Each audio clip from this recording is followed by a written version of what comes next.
Hello, അസ്സലാമു അലൈക്കും. Welcome back to my channel. ഇന്ന് ഞാൻ കാണിക്കുന്നത് വളരെ എളുപ്പത്തിൽ റെഡിയാക്കി എടുക്കാൻ പറ്റുന്ന ഒരു ചിക്കൻ ഗിസാഡിൻ്റെ റോസ്റ്റ് റെസിപ്പിയാണ്. അപ്പോൾ നിങ്ങൾ ഇതെല്ലാവരും ഒന്ന് ട്രൈ ചെയ്ത് നോക്കണം കേട്ടോ.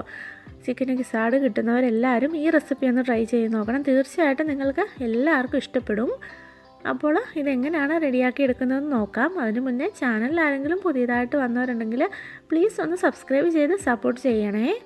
അപ്പോൾ നമുക്ക് ഇതെങ്ങനെയാണ് റെഡിയാക്കി എടുക്കുന്നതെന്ന് നോക്കാം.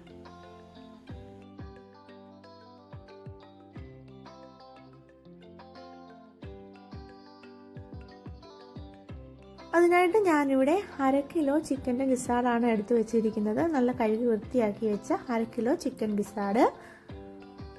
ഇനി ഒരു പാൻ ചൂടായതിന് ശേഷം അതിലേക്ക് 2 ടേബിൾ സ്പൂൺ ഓയിൽ ഒഴിച്ച് കൊടുത്ത് ഒരു മീഡിയം സൈസ് സവാള ചേർത്ത് നന്നായിട്ട് വഴറ്റിയിട്ടെടുക്കാം.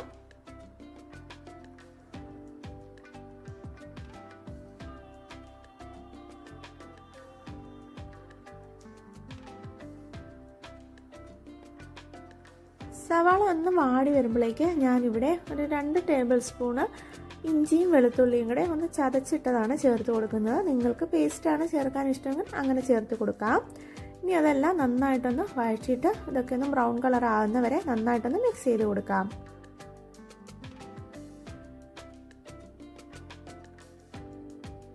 ഈ സമയം ഞാനിവിടെ 1 ടീസ്പൂൺ ഉപ്പും കൂടെ ചേർത്ത് കൊടുക്കുന്നുണ്ട്.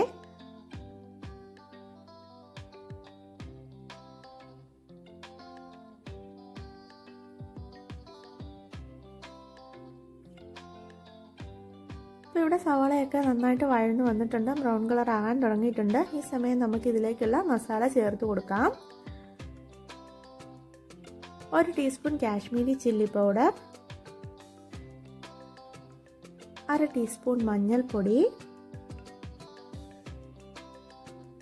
1 ടീസ്പൂൺ ചിക്കൻ മസാല അല്ലെങ്കിൽ ഗരം മസാല ആണെങ്കിലും ചേർത്ത് കൊടുക്കാം,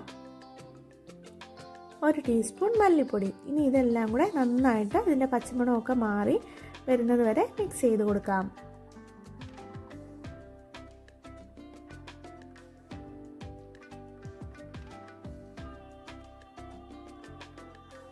അപ്പം നമ്മുടെ മസാലയുടെ പച്ചമണം എല്ലാം നന്നായിട്ട് മാറി വന്നിട്ടുണ്ട്. ഇനി നമ്മൾ കഴുകി വൃത്തിയാക്കി വെച്ചിരിക്കുന്ന ചിക്കൻ്റെ ഗിസാഡ് ചേർത്ത് കൊടുത്ത് നന്നായിട്ട് മിക്സ് ചെയ്തിട്ടെടുക്കാം.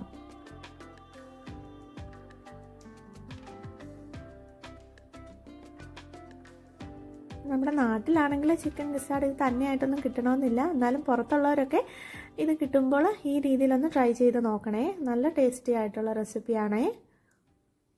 അപ്പോൾ ഇതെല്ലാം നന്നായിട്ട് മിക്സ് ചെയ്തെടുത്തിട്ടുണ്ട്. ഇനി 1 ടീസ്പൂൺ കുരുമുളക് ക്രഷ് ചെയ്ത് ചേർത്ത് കൊടുക്കുന്നുണ്ട്. നിങ്ങൾക്ക് കുരുമുളകിൻ്റെ പൊടി ഉണ്ടെങ്കിൽ അത് ചേർത്ത് കൊടുത്താൽ മതിയാവും. കുരുമുളകും കൂടെ ചേർത്തിട്ട് നന്നായിട്ട് മിക്സ് ചെയ്തെടുക്കണം. നമ്മൾ ഇതുവരെ ഇതിനകത്ത് വെള്ളമൊന്നും ചേർത്തിട്ടില്ല. ഇനി ഇതിലേക്ക് ഞാൻ 2 തണ്ട് കറിവേപ്പിലയും കൂടെ ചേർത്ത് കൊടുക്കുന്നുണ്ടേ. കറിവേപ്പിലയും കൂടെ ചേർത്ത് മിക്സ് ചെയ്തതിന് ശേഷം ഒരു 5 മിനിറ്റ് അടച്ചു വെച്ച് കഴിയുമ്പോൾ ഇതുപോലെ നല്ല എണ്ണയൊക്കെ തെളിഞ്ഞ് വന്ന് അതിനകത്ത് വെള്ളമൊക്കെ ഇറങ്ങിയിട്ട് വരും. അപ്പം നമുക്കിതിലേക്ക് 1 കപ്പ് വെള്ളം ചേർത്ത് കൊടുക്കാം. 1 കപ്പ് തന്നെ വെള്ളം ചേർക്കുന്നത് ഇതിന് കുറച്ച് വേവുള്ള സാധനമാണ്, അതുകൊണ്ടാണ് 1 കപ്പ് തന്നെ വെള്ളം ചേർത്ത് കൊടുക്കുന്നത്. വെള്ളം ചേർത്ത് കൊടുത്ത് നന്നായിട്ട് മിക്സ് ചെയ്തതിന് ശേഷം ഇനി അത് അടച്ചു വെച്ച് 15 മിനിറ്റ് വേവിച്ചെടുക്കാം.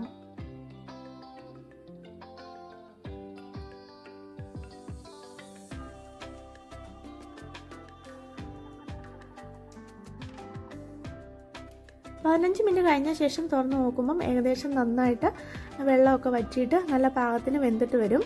അതിനുശേഷം ഒരു 5 മിനിറ്റും കൂടെ ലോ ഫ്ലെയിമിലിട്ട് ഒന്ന് ഇളക്കി കൊടുത്തുകൊണ്ടിരിക്കണം. ഒരു 5 മിനിറ്റ് നന്നായിട്ട് ഇളക്കി കൊടുത്തു കഴിയുമ്പോൾ നമ്മുടെ റോസ്റ്റിൻ്റെ പരുവം നന്നായിട്ട് വന്നിട്ടുണ്ട്. അപ്പോൾ നമുക്കിനി ഇത് ഫ്ലെയിം ഓഫ് ചെയ്തിട്ട് മല്ലിയില ചേർത്ത് കൊടുക്കാം. നിങ്ങൾക്ക് മല്ലിയില ഇല്ലെങ്കിൽ കറിവേപ്പിലയും കുറച്ച് സവാളയും ചേർത്ത് കൊടുക്കാവുന്നതാണ്.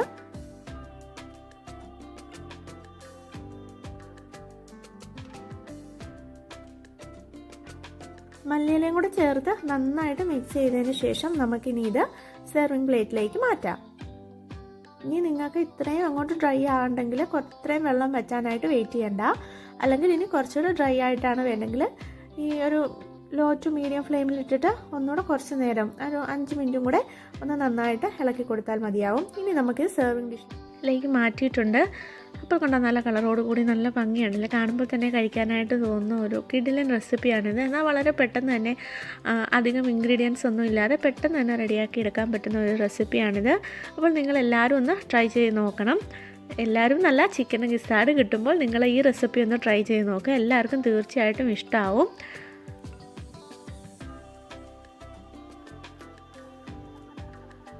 Okay, thank you.